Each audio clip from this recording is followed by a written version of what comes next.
Hello and welcome to another episode of the Longevity and Lifestyle Podcast. I'm Claudia von Boeselager, your host, and I'm here to uncover the groundbreaking strategies, tools, and practices from the world's pioneering experts to help you live at your best and reach your highest potential.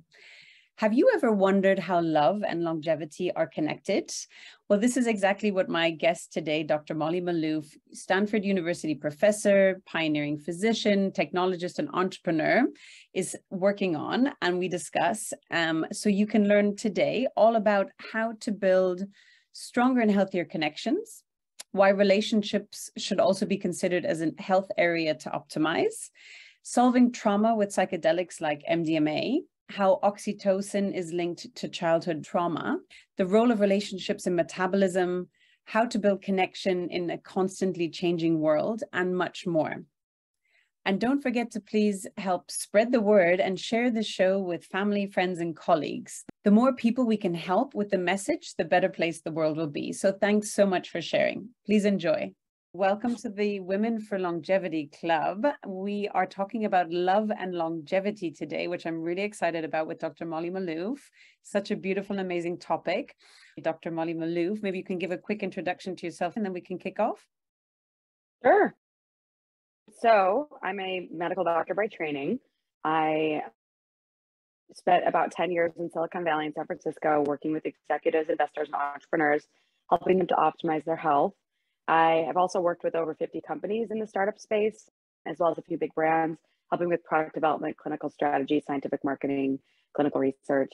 And I'm currently writing a book with Harper Wave Publishing. It's a book on biohacking for women that comes out in January 2023. And I started a company. I'm an entrepreneur, so I've started a few companies, but the most current one, it started out as a pharmaceutical company aiming to work on an MDMA alternative, but what we've shifted to is to build a education and a CPG company. And so we're building a platform dedicated to educating the world about the biological imperative. So essentially energy metabolism and then relationships and social connection. There's quite a lot of interrelationships between the two, which a lot of people don't realize.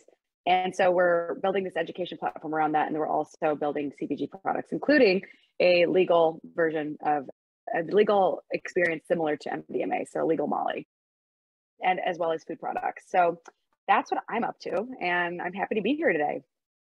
I've been studying health span for quite a long time, and I taught a course at Stanford on how to live better longer, extending health span for a longer lifespan. And one of the things that kind of surprised me when I was creating the course, which was largely about metabolism, movement, mastering stress, and maintaining connection to like your environment, to yourself, to your family members, started teaching a lecture on relationships. And I started to feel like I had been missing something in my practice for a long time. And I really wasn't emphasizing relationships as an area of optimization, because as a medical doctor, you really just are tasked to focus on the biological and not the psychological or the spiritual. But I was studying mitochondria. And the weird thing about mitochondria that most people don't realize is that they are also not only the powerhouse of the cell, not only do they act as signal transducers, deciding where the energy goes, whether it goes to survival or reproduction, they also control the immune system. They actually have a major role in the inflammatory response. But on top of that, they actually are social organelles. So they behave similarly to humans. They actually have similar, and Tim Picard is actually one of my companies. He's coming out as an advisor for my company. He wrote some papers that really blew me away. And it was all about how mitochondria are basically integrating our stress response. And a big part of our stress response is our relationships. But they do this thing where they come together and they fuse, and it's called fusion and fission. They come together, they share information, they share energy, and then they break apart. And they are these incredible organelles that we just don't pay attention to because we think that all their job is to focus on metabolism. So when I really got obsessed with mitochondria, I started really asking myself, like, if energy deficiency is the root of most chronic disease, then what is the root of energy deficiency? And I realized that our relationship quality has a massive influence on how much energy we have. Because if we have struggles in our relationships, the quality of our relationships really determines the quality of our life. And there's actually really great research that's all about how different psychosocial stressors, including adverse childhood experiences, caregiving stress, divorce, grief, loss, all deeply affect the body on a cellular level. And I wanted to understand this because I was trying to figure out why is it that when I was putting glucose monitors on people and I was seeing that people were getting this information about their body, and I was one of the pioneers in blood sugar monitoring. I was one of the first doctors to put these on healthy people in 2014. I didn't understand why some people, you put the glucose monitor on them and you give them the direct information of what they're eating is damaging their body. And they still reach for the cookie and the donut, and they still reach for the chips. And there was something else going on in their body that was pushing them to eat emotionally and to choose the things that they know are damaging to their health. I was like, what's this all about? So I started really trying to understand the role of trauma in health. And so last year, when I started my company initially, I was working on how do we solve trauma with psychedelics. And the Multidisciplinary Association of Psychedelic Studies has basically shown that Molly, MDMA, can play a major role in helping reset this early social reward learning in the brain to actually open up the capacity to like reframe traumatic memories as not traumatic. And they can actually help people diminish the valence that these memories have on hold on them, specifically a PTSD. I wanted to understand, why does MDMA work? And why do adaptogens work? Why do these love drugs actually make you feel love? And why do they help heal trauma? What's actually going on a cellular level? And so that took me down this rabbit hole of meeting these advisors, including Helen Fisher, who's one of the world's experts on love. She is Match.com's resident scientist. She's written multiple books on love. And so I talked to her quite a lot about the role of dopamine and love, the role of all these different neurotransmitters. And then I met Sue Carter. And Sue Carter is an absolutely legendary scientist and woman who I'm actually meeting with this week in San Francisco. She discovered pair bonding in prairie voles, and she's been one of the world's foremost leaders on understanding oxytocin. So I spent a lot of time getting to know Sue. Her husband's actually Stephen Porges, who developed polyvagal theory. So it was through talking to Sue and Stephen that I really started to shape my beliefs around love and why loving relationships are so incredibly helpful for health and why toxic relationships are so incredibly detrimental to health. It turns out that social connection is a bigger driver of health and happiness than any other factor that we know, according to this longevity study on men specifically. Basically, at the end of men's lives, they did an 80-year study. They basically showed that close personal relationships are what brought health, happiness, and satisfaction of life. Social disconnection, on the other hand, is actually potentially a bigger driver of disease than smoking, drinking, sedentary behavior, and obesity. So when I started looking at this data and these numbers, I was like, what is social connection? And how do we improve it? How do we build it? How do we make it stronger? Basically, one of the problems that we have right now is there's quite a lot of deaths of despair because we're not dying from as many infectious diseases, although COVID has certainly killed a lot of people. Prior to COVID, we were mostly dying for chronic diseases. And then as we started to prolong life, we actually started to see more and more deaths of despair develop. So deaths due to isolation, deaths due to social conflict, social rejection and exclusion. And I was wondering, so why is this happening? If you actually look at the history of oxytocin and you look at the history of humanity, we evolved alongside a bunch of other hominids, but we won out of all the other hominids. So like we succeeded, like we were the ones, Homo sapiens won. And it's thought that part of the reason why we succeeded is our ability to create social bonds. Because essentially, this is the kicker, love and social relationships. If you think about love itself, like what is love, right? Like we know it, we feel love, we have love, but what is love? So I was obsessed with love last year and I was studying the science of love. And I discovered that love is a motivational force, similar to hunger or thirst. It actually drives people towards one another. And we get this dopamine from connection, but oxytocin is what creates these bonds. And love is driven by a bunch of different neurotransmitters, but dopamine and oxytocin play a pretty big role. And love is this motivational force that drives us together because proximity, closeness, actually increases the chances of information sharing and energy sharing. So we share resources and information. And resources and information are what help us survive, right? Now, love also increases the chances of reproduction, right? So if we have close social ties, we're more likely to connect with people of the opposite sex and or the same sex, but have children. And so when you look at love as this absolute fundamental facet of biology that is so important to survival, just as important as hunger or thirst, just as important as food, you understand why lack of love and lack of social connection is so unbelievably detrimental to human. That's one of the things that I started trying to figure out. So communal support is actually really important for people to flourish, right? Because we need to share information and resources, and we need to maintain proximity to reproduce. And life basically evolved oxytocin signaling for a reason. And this is the coolest thing about being a woman, because women are basically oxytocin dominant. So we are literally the keepers of life. We create it and we propagate it, we nurture it. Men are all about the protectors of life. They make sure that they're more vasopressin dominant. So they are more likely to be aggressive. They're more likely to defend. They're more likely to protect. This is life's basic design for a reason. Before I go into oxytocin, I want to back up to like evolutionary biology. The endosymbiotic hypothesis suggests that we engulfed bacteria, the single cell organisms, the original form of life found on Earth, engulfed bacteria in order to harness energy from the environment, which enabled evolution. So this pattern of energy gathering and information sharing, sensing and integrating and reproducing, this goes back to the very earliest forms of life. And so this is why I'm so obsessed with biological imperative as a foundational way to teach health, because if you understand that life is about survival and reproduction, and your biology does not care about your job. Your biology only really cares about you staying alive and you making another person. And that doesn't mean that our minds believe the same thing, because obviously I care about all sorts of stuff that's not related to survival and reproduction. But our biology, this programming is running the show under the surface all the time. And when this programming gets disrupted, all hell breaks loose. And I'll give you a few examples of this later. Let's talk a little bit about oxytocin. We evolved oxytocin signaling for a reason, right? It creates this felt sense of safety and trust. It facilitates birth. You cannot have a baby without oxytocin. This is why people get Pitocin to induce labor. It facilitates lactation. It facilitates child rearing and maternal behavior. It facilitates the growth of the neocortex in babies. It facilitates nurturing necessary for intellectual development.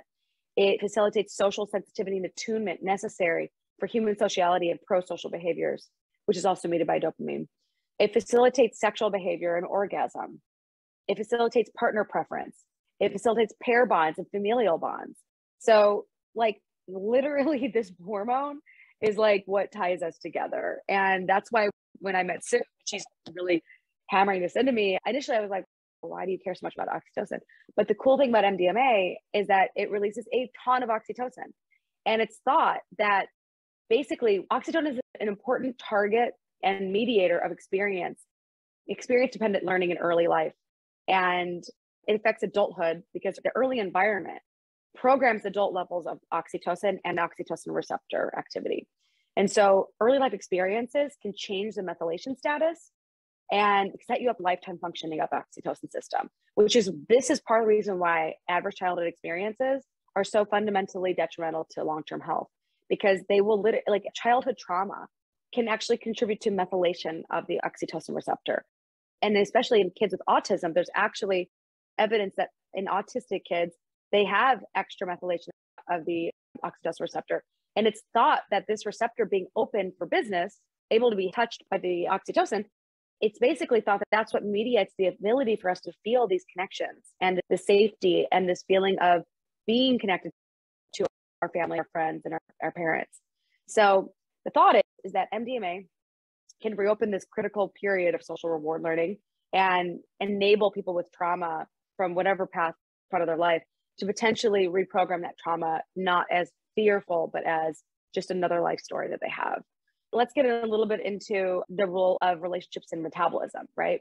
Turns out that there's evidence in people with obesity that you actually talk to Bessel van der Kolk and read his books. One of his first work, he wrote the book, The Body Keeps the Score. One of the first things he discovered before opening his own trauma clinics was when he was working in an obesity clinic, that almost every adult with major obesity had some sort of trauma that was unresolved. And so it's thought that early life trauma, midlife trauma, all these like really challenging experiences contributes to the body going into a response of trying to protect itself. Okay. So the body's always trying to protect itself. You have to look at all maladaptive behaviors as a physiological protection mechanism. When you see the body this way, it makes everything in life make more sense. Obesity, first of all, we live in a very obesogenic environment, but we also live in a fairly traumatic world because America is filled with all sorts of stupid dangers we shouldn't have. We shouldn't fear for our lives going to school. We shouldn't fear for our lives walking down the street. Like we live in a very strange world where the media is sending us tons of fear-based messages. Honestly, a lot of our social networks are dissolving, which is a huge problem. We need these social connections because we need this feeling of safety and comfort in order to be able to let go and relax into our lives. But if someone is under chronic stress or if someone has a history of trauma, what happens is their body and their mitochondria actually go into a different function. Okay, so there's this concept of sort of peacetime and wartime metabolism. And there's this thing called the cell danger response. And when I discovered the cell danger response, I was like, oh my God, this makes so much sense. So basically, when you are under threat, your metabolism says, I'm not really going to focus on like rebuilding the house and like doing these upgrades. I'm going to focus on turning the alarm system on and protecting the house so that it doesn't end up falling apart. So if you're in a hurricane, you're not going to bring in contractors to go install a new bathroom, right? You're going to have someone try to keep the doors closed and the house protected. So this is part of the reason why when people are under chronic threat, people have a history of trauma, which by the way, trauma creates a threat-based state at hypervigilance at baseline. So for a lot of people under chronic stress, a lot of people are impoverished, people who have to work multiple jobs, people who don't have strong social ties, people who have dysfunctional family systems, people who are exposed to violence, drug addiction, alcoholism, their nervous systems are at a state of hypervigilance at a baseline. They're not really going to be able to have a normal metabolism because they're not actually able to relax. And so when you look at this, you actually understand why people are constantly feeding their fear with food, because food is the most accessible addiction that we can find. And hyperprocessed foods, as we know, are designed to be addictive. They're designed to hijack the brain's reward systems. They're designed to hit the bliss point. They're designed to release a lot of dopamine. They're designed to make people feel that they need these things because of these advertisements that they're getting right after watching fear-based news on television. But the interesting thing about oxytocin, in my own personal experience, I'll give you a little anecdote. So 2020 sucked. I'm sure you all knew that. I ended up gaining like 10 pounds. And honestly, I looked great, but I didn't feel great in my body. I just didn't feel good having 10 extra pounds on my body, but I couldn't lose it. I could not lose 10 pounds for the life of me. I was extremely disconnected from my family, from my friends, and even my family, because my parents were staying in a different house. And I was like working remotely alone from a house in Florida, teaching at Stanford. And I remember the isolation really screwing with my mind. And I ended up getting very burned out and just feeling like nothing's working physically. Like none of my traditional biohacking things were working for me.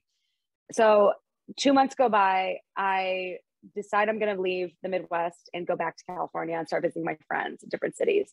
And as I got vaccinated and I started traveling again, it was the feeling of connection that I had with my friends was like the greatest high I've ever felt in my entire life. Because I was like, oh my God, I have my people again. These are my friends. This is my community. I need these people. And the weight just started coming off, like without even trying. It was just like the moment that my nervous system felt safe and my nervous system started to feel connected again. And as I started to travel to different communities in different cities, and I felt so much more connected, my nervous system started to relax and my metabolism shifted. And my metabolism just went back to normal. And what I learned is that oxytocin is an anti-inflammatory, it's an antioxidant, and it's mitoprotective. So it actually protects the mitochondria.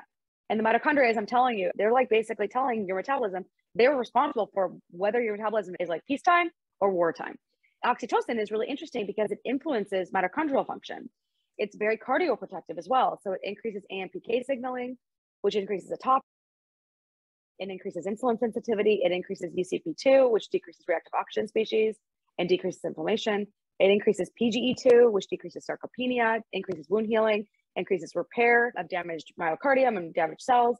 It increases PPA or gamma, which decreases inflammation and decreases plaques. It improves glucose and lipid homeostasis. And it increases ANP, which decreases blood pressure. And it increases vagal tone, which also decreases blood pressure. So I decided, okay, where am I going to move? Because I want to, like, the world's only going to get crazier. And things are probably not going to get necessarily better before, it's probably going to get a little worse before they get better. So I found myself moving to Austin because it was the one place in the country where I felt a deep sense of connection to a community. And it felt like the sense of joy of being with people was so palpable that even though the weather isn't crazy hot, I feel healthier there because I feel more connected to people.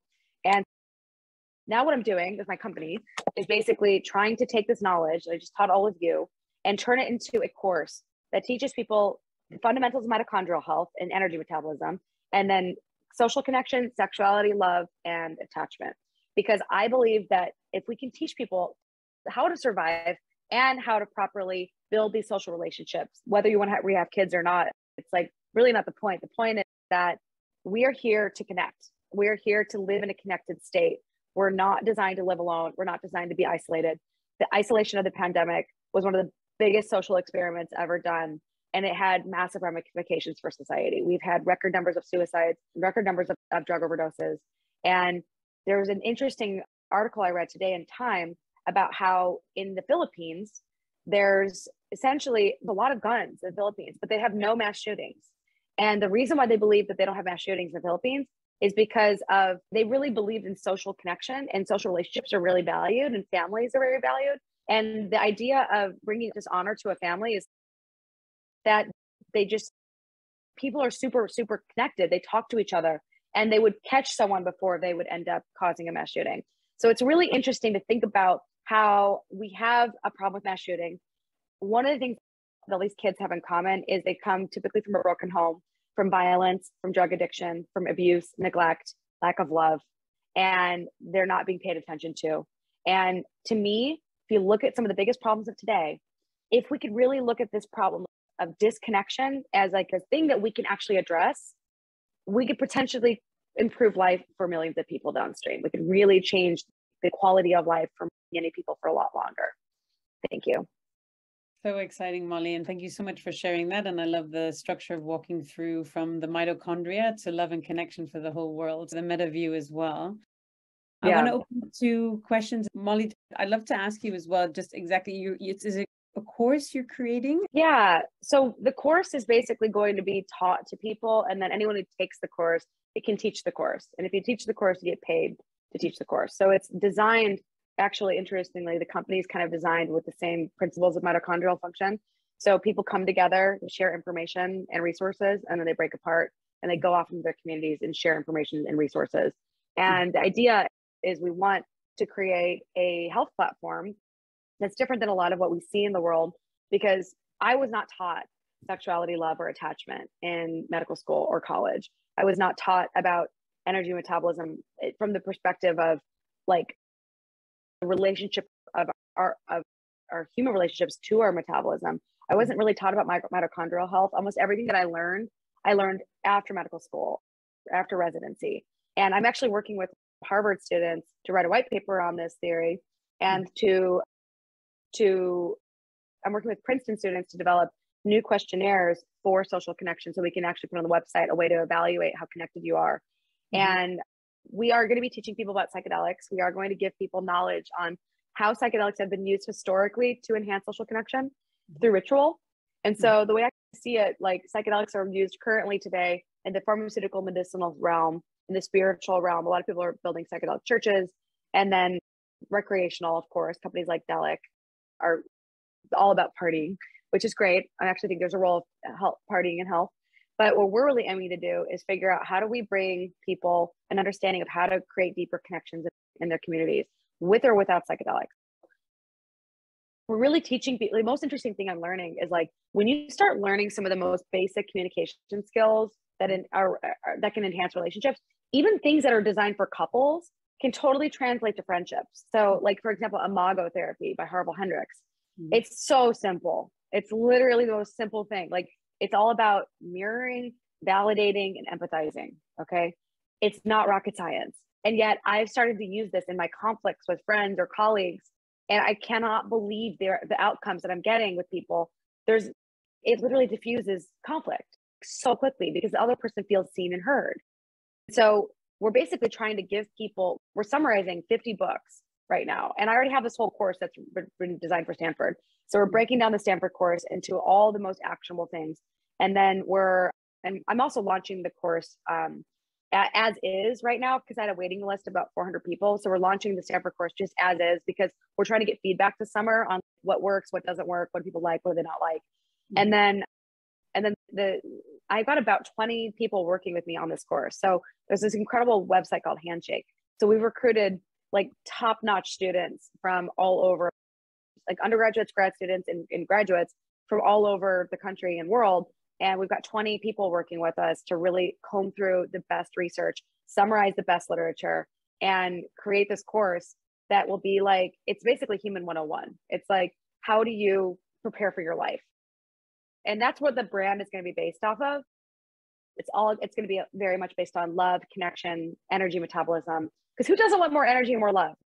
I want all the energy and all the love. And so, given the fact that I have more energy now at 38 than I did at 28, I'm like a walking testament that this stuff works. And the coolest thing about when you hack your energy metabolism and you hack your relationships, it's like everything in life just gets easier because you have more capacity to meet your demands. So mitochondrial function is all about capacitance, right? You're building literally capacitors, flux capacitors, and batteries. And so when you teach your body to take care of these really important organelles, your body has more capacity to meet your demands. Now, right now, this month, I'll be honest, my capacity is about here. My demands are out here. And so I've been like overstretched a tad because of moving, finishing a book, launching a course, and advising companies and hiring for my company. So it's been beyond crazy, but surprisingly, like I actually, like I haven't gotten sick. I've been like healthy. I've been working out. Like I partied probably a little too much in the last 3 weeks because Austin had a bunch of live music shows. So I've been doing a lot of live music lately, but I feel like these tenets of health, they give you superpowers. So if you can diffuse conflict, if you can have the energy to meet your demands, like your life just changes because you actually believe, like you just have more resources to go around. So it's like, if you think about mitochondria function, like making money, like all these health habits that you create and all these relationship habits that you develop, when you can diffuse tension and not spend a whole day in an angry or emotional state, you've saved yourself a ton of like a ton of cellular money. Like ATP is cellular money. And if you build a lot of money, like cellular money, ATP in your cells through this compounding interest of these health habits, before you do it, you just have like, you can actually handle the level of crap that I'm doing right now, because you're like, I saved up all this cellular cash and I'm spending it. Now I'm at the point where I'm like, not broke yet, but I definitely am like, okay, the bank account's getting kind of low right now. I need to go back. So once I finished moving, I just joined a phenomenal gym, and you kind of have to rebuild your health. So health is this dynamic thing that you don't just have health. It's like health is a constant dynamic state of you and your environment. So it takes lots of care and attention and attunement to build health into your body. But the more health that you create for yourself, the more you can get hit with a major stressor like COVID, and you can bounce back because you have enough capacity that if you get knocked out a little bit, you still aren't knocked down here. But the problem with most Americans is when they got hit with COVID, their capacity and their demands were about equal. And so they just got knocked down to here. And that's when the body starts to break. When your energy capacity drops down and your demands are this high, you can't have enough energy to maintain the integrity of the structure. So life is very simple. It's energy plus information plus structure. The mind, even simpler, energy and information. So when you look at life and the mind very simply like this, you can understand how physical health and mental health are super dependent on energy. And that's why I've basically committed my life to understanding mitochondria, because they are responsible for creating energy. So that's part of the reason why I'm obsessed with them. It sounds amazing. I like that. I want to touch on trauma, Molly, because this is like the blueprint for like how to be a good person, assuming that there's no trauma things as well. But I think, what are some of the strategies and tools you recommend around trauma for releasing it? You've obviously talked about MDMA and doing therapy there, but what are some other powerful methods you've seen for helping people to release trauma? I'm a really big believer in somatic experience, somatic type therapies. There's a bunch of different kinds, and a lot of it's trial and error. But I worked with a guy who was like his own. He created his own version of trauma healing, and it really involves just shaking a lot. Like it's almost like animals, and interestingly, animals in the wild often, when they get attacked by another animal and they survive, they will shake a lot. And some animals even go as far as to recreate the entire sequence of being chased. And then they go into this process of, they actually will re-experience the whole thing over again. And then they will, and they'll play it out potentially with other animals, almost as though they're trying to like re-experience the thing, but not make it threatening. So there's a bunch of different things that I think are fairly effective, but I think anything that can get you into your body and help you really almost move the physical trauma out of your body, that's really key. And then the narrative, I think the narrative work is really important. So being able to create a coherent narrative around the trauma and be able to revisit that narrative and slowly not have it, if you're basically finding yourself having an emotional response to a traumatic experience, you haven't resolved the trauma. So that's really important to understand. Like for me in the last year of just starting a company where I was like really studying sexual trauma and I was able to just start talking about it to people very nonchalantly, I was surprised at how just talking about it in a place of not reacting was extraordinarily healing for me, because I really love the book Power versus Force by David Hawkins. And in that book, there's a scale of consciousness. And in the consciousness scale, the very bottom of it's shame. And midway through is courage. And then you get to like reason, love, peace, joy, enlightenment. And I love this scale because even my friends who are scientists can actually grasp this. Yeah. But when I lifted all the shame away from any of the experience that I had, I was like, oh my God, I feel like I have just this burden that's off me because I don't have any shame left. Why should I feel ashamed about this? It wasn't my fault. Yeah. And so I really think that there's always a spiritual component to healing. And so like rewriting your narrative is really key. I think also like some people try EMDR. I haven't done it myself, but EMDR is like aiming to use eye movement desensitization. It's almost using your brain's nervous system to reformat the memories. I think MDMA is important, but it's also extraordinarily, one important thing you should know about MDMA is that if you do not feel safe with the therapist that you're with, you will potentially, this is really important, when you have MDMA experiences and you get extremely anxious or unsafe in the middle of the experience, your body has a natural kill switch where it will not let you hit the oxytocin receptor. It'll block the receptor and it'll activate vasopressin. And it will do this to get you out of danger. So you want to really create the most unbelievably safe container for all psychedelic use. You want to know the people that you're with. You want to really know the therapist that you're doing work with. You want to be properly prepared for the trip. You want to be properly go through the trip and integrate from it. And I know women who've gone through MDMA experiences with therapists that they didn't trust, and they ended up more traumatized after the experience because they were feeling anxious the entire time. So very important to just not attempt these medicines, not like nonchalantly, making sure that you properly prepare yourself for them. And yeah, there's like we're obviously like we're reading a bunch of books right now on the topic of trauma, so there's a lot more to do there. But have you tried EFT tapping? What's your view on that? I find tapping personally to be very useful, but I do think that like here's a very interesting thing. So a lot of tools that we don't necessarily have like hardcore science on, which I don't know if there's tapping science or not. I don't know if the published literature is. Sure. But one of the most interesting things I discovered is that the placebo response is also likely mediated through oxytocin.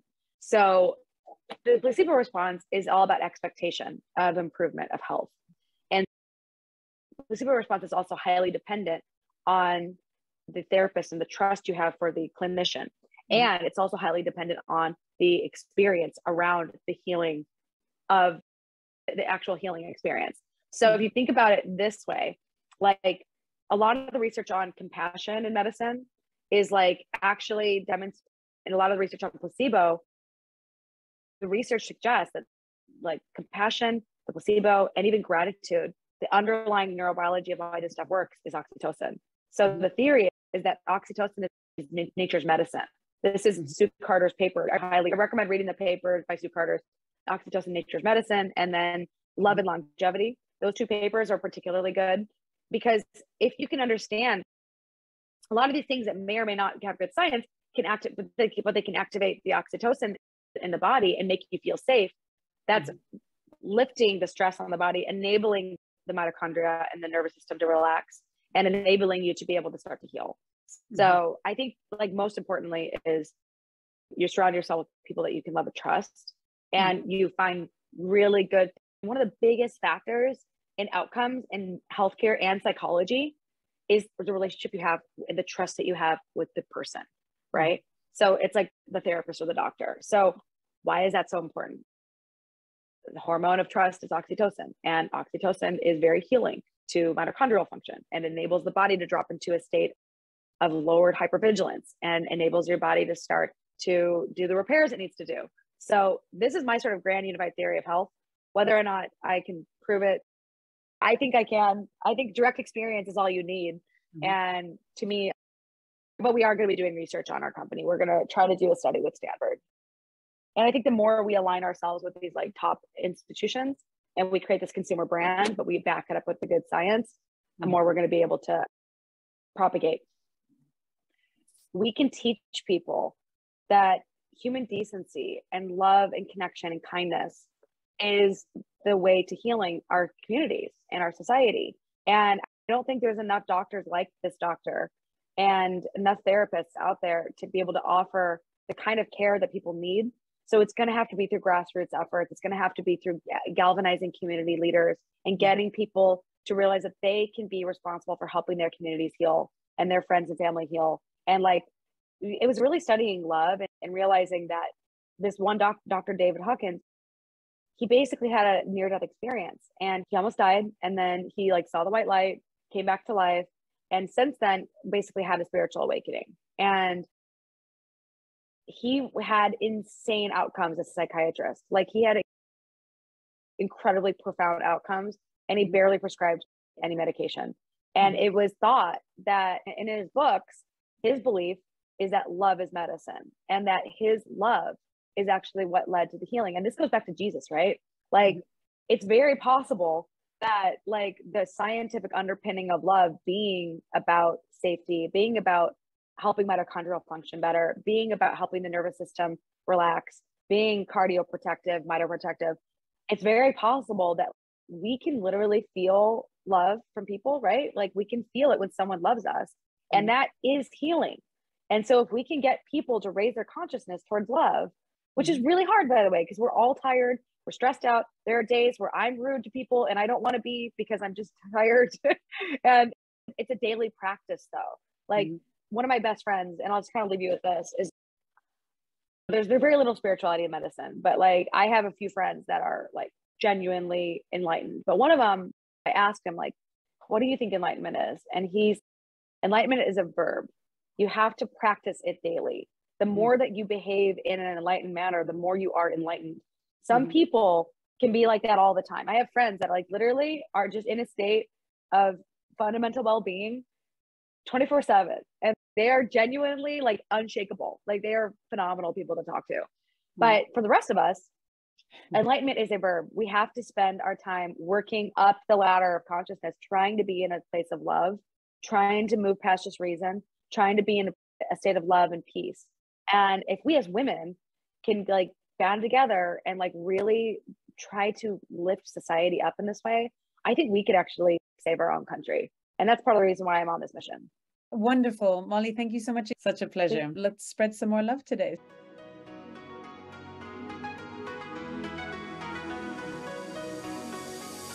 Hi everyone, this is Claudia again. Before you take off, would you like to get a short email from me with some short but sweet fun tips, tricks and updates on all things longevity and lifestyle? This could be cool products that I've discovered, interesting posts or articles I've read, and other fun and helpful things around longevity and lifestyle I've found for you. It's a very short piece of inspiration for you a few times a month. So if you want to receive it, check it out by going to longevity-and-lifestyle.com. That's longevity-and-lifestyle.com and leave your email to sign up for the next one.